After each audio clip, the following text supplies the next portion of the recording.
താങ്കൾക്ക് അടുത്ത ബന്ധമുണ്ടായിരുന്ന ഒരാളാണ് കെജ്രിവാൾ. താങ്കൾ തന്നെ പറഞ്ഞിട്ടുണ്ട് അദ്ദേഹം തങ്ങളെ മുഖ്യമന്ത്രിയാക്കാമെന്ന് പറഞ്ഞിട്ടുണ്ട്. AAPയുമായിട്ടുള്ള ഞങ്ങളുടെ ബന്ധം ക്ലോസ്ഡ് ചാപ്റ്ററാണ്. ഈ AAPയും നമ്മൾ തുടങ്ങിയ കാലത്ത് ആം ആദ്മി പാർട്ടിയും അതിനുശേഷം കലാകാലങ്ങളായിട്ട് അവരുടെ ആശയത്തിലും പ്രവർത്തന രീതിയിലുമൊക്കെ മാറ്റം വന്നു എന്നുള്ളതാണത്.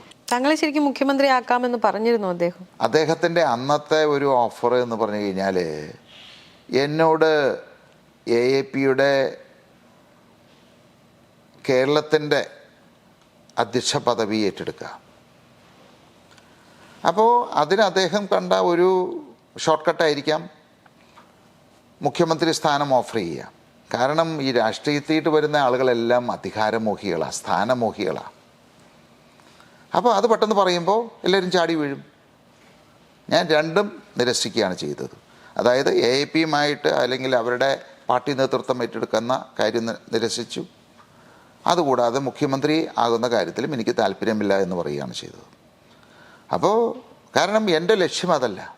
ഞാൻ ഇപ്പോഴും ഒരിക്കലും ഒരു മുഖ്യമന്ത്രി ആവണം, കേരളത്തിൻ്റെ ഭരണം ഏറ്റെടുക്കണം എന്നുള്ള താല്പര്യമൊന്നും എനിക്കില്ല.